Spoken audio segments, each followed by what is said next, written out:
عوامی صحت اور OTV کے ساتھ میں ہوں محمد صغیر چودھری. آج کے ہمارے مہمان ہیں محترمہ فضیلت لال جو کہ nursing superintendent services hospital Lahore کی ہیں. آج ہم ان سے بہت ساری باتیں جانیں گے. میں سب سے پہلے محترمہ آپ سے یہ جاننا چاہوں گا کہ آپ نے اپنی تعلیم کہاں سے مکمل کی اور شعبہ نرسنگ کی طرف کیسے انٹروڈیوس ہوا؟ جی، میں نے جو اپنی بیسک ایجوکیشن ہے وہ تو گورنمنٹ اسکول سے حاصل کی لاہور میں، ادھر بہارپور سے میں بلانگ کرتی ہوں. تو اس کے بعد جب میں نے ایکڈیمک ایجوکیشن کمپلیٹ کرنے کے بعد میں نرسنگ جوائن کی جنرل ہاسپٹل لاہور میں، اور دیٹ واز 1984. اور وہاں پر میں نے میٹرک کے بعد اس کو جوائن کیا تھا، اور میں نے پھر 89 میں پاس آؤٹ کیا اور میں ایک جنرل نرس بن گئی. اور then I have join this hospital services hospital as staff nurse. اس کے بعد پھر میں نے 1.5 سال بعد ایک 1991 اور 92 کے سیشن میں نے سائیکائٹرک اسپیشلائز ہیلتھ کیا، جو کہ جس سے میں نے اس کے بعد پھر میں 95 میں پبلک سروس کا امتحان جو کہ میں نے آل پنجاب ٹاپ پوزیشن میں پاس کیا، اور پھر میں ایز ہیڈ نرس سروسز میں ہی کام کرنے لگ پڑی. اس کے بعد خدا نے مجھے موقع دیا تو میں پڑھنے کے لیے چلی گئی آغا خان یونیورسٹی، جہاں ہم گریجویشن کرنے کے لیے میں وہاں گئی. تو وہاں سے میں گریجویشن کر کے لوٹی ہوں 2000 میں. 2000 سے پھر میں نے 2000 سے لے کے 2015 تک 2004 تک میں نے کام کیا گنگارام ہاسپٹل میں، اور کراچی سے میں نے اپنی PG کا کورس کمپلیٹ کیا. اس کے بعد پھر 2005 سے میں 2019 تک چلڈرن ہاسپٹل میں نے ایز ٹیچنگ کام کیا، یعنی کہ میں نرسنگ انسٹرکٹر کام کیا. 2019 میں پروموٹ ہوئی، اور پھر میں 18 گریڈ میں آنے کے بعد ایز نرسنگ سپرنٹینڈنٹ جوائن کیا سروسز ہاسپٹل لاہور کو پھر سے. اچھا میڈم، آپ کے یہ جو آپ نے اپنا نرس سے اپنی کیریئر کا جو آغاز کیا تھا اور ابھی تک اس مقام پہ پہنچی ہیں، تو آپ شعبہ نرسنگ کو کس نگاہ سے دیکھتے ہیں؟ شعبہ نرسنگ میں سمجھتی ہوں کہ عورتوں کے لیے جو سب سے بیسٹ شعبہ ہے وہ نرسنگ ہی ہے. ٹیچنگ کو لوگ پسند کرتے ہیں اس پوائنٹ آف ویو سے کہ وہ ٹیچر ہے، وہ رات میں ڈیوٹی نہیں کرتی، وہ شام میں ڈیوٹی نہیں کرتی، صبح میں کرتی ہے. ادروائز میں یہ سمجھتی ہوں کہ سب سے بیسٹ جو نرسز جاب ہے عورتوں کے لیے وہ نرسنگ ہی ہے.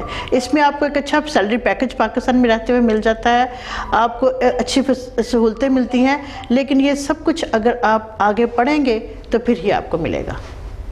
جی، آج کے ہمارے مہمان ہیں محترمہ فضیلت لال. ان سے بات چیت جاری ہے، لیکن کچھ اور بھی ان کے بارے میں جانیں گے، لیکن ایک چھوٹے سے بریک کے بعد.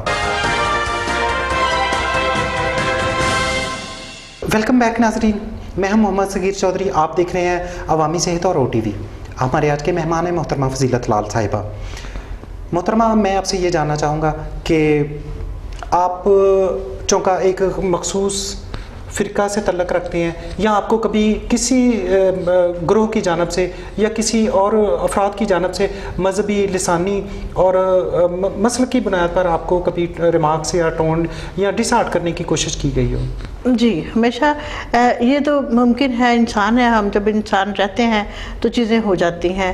اپوزٹ آپ کی سوچ کے لوگ بیٹھے ہوں تو ایسا ہوتا ہے. مذہب ایک ایسی چیز کا نام ہے جس کے لیے ہر انسان جو ہے وہ تیار ہوتا ہے مر مٹنے کے لیے، ختم ہونے کے لیے.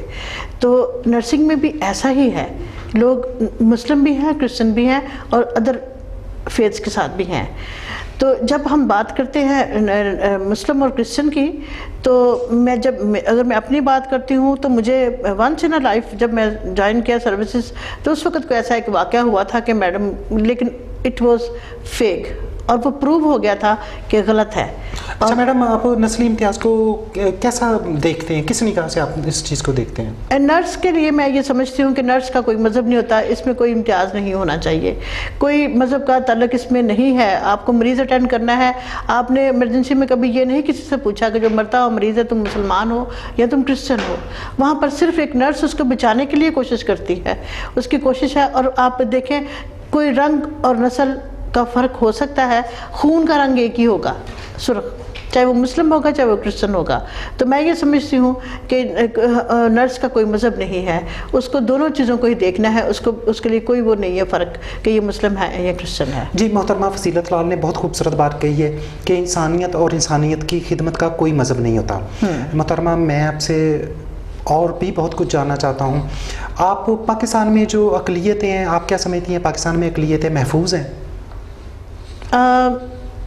اقلیتیں محفوظ ہونے کے سوال سے سوال بڑا مشکل آپ نے کر دیا ہے، کیونکہ کبھی کبھی ایسا لگتا ہے کہ اقلیت محفوظ نہیں ہے، اور کبھی کبھی لگتا ہے کہ ہمیں سب سے زیادہ سہولت دی جا رہی ہے. لیکن میں یہ سمجھتی ہوں کہ اگر ہم دیکھیں انڈیا اور دوسرے کنٹریز جو ادر ہیں ان کی نسبت پاکستان میں ہر اقلیت کو آزادی حاصل ہے.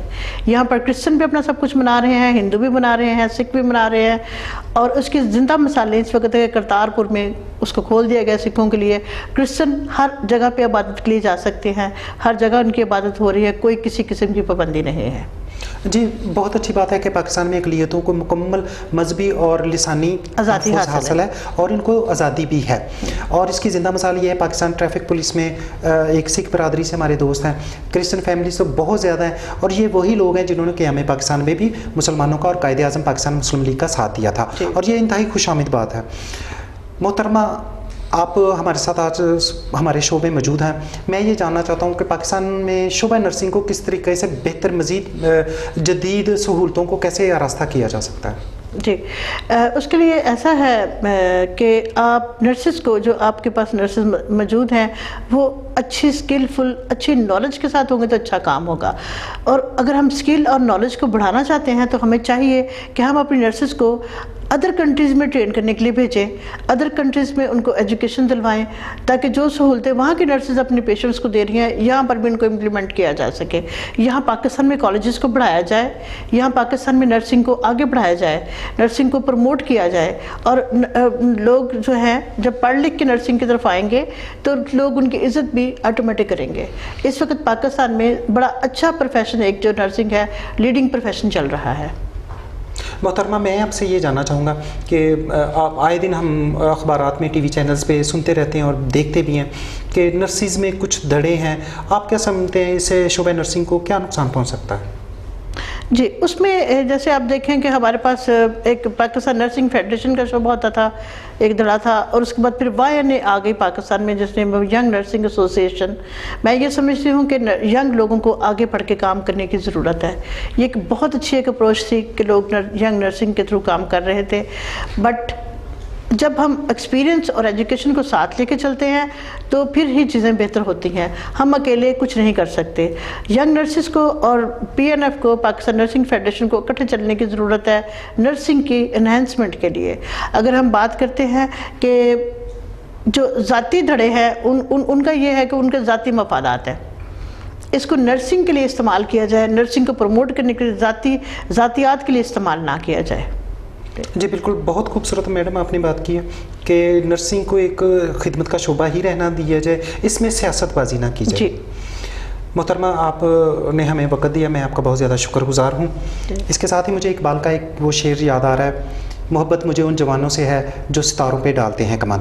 محترمہ فضیلت لال نے مشنری اسکول سے اپنی تعلیم کا آغاز کیا، انتہائی مشکل جد و جہد اور انتھک محنت سے آج اس مقام پہ پہنچی ہیں. میری دلی دعائیں اور OTV کی جانب سے میں ان کا بہت زیادہ مشکور ہوں. اس کے ساتھ ہی اپنے میزبان محمد صغیر چودھری کو اجازت دیجیے. اللہ نے کے بان.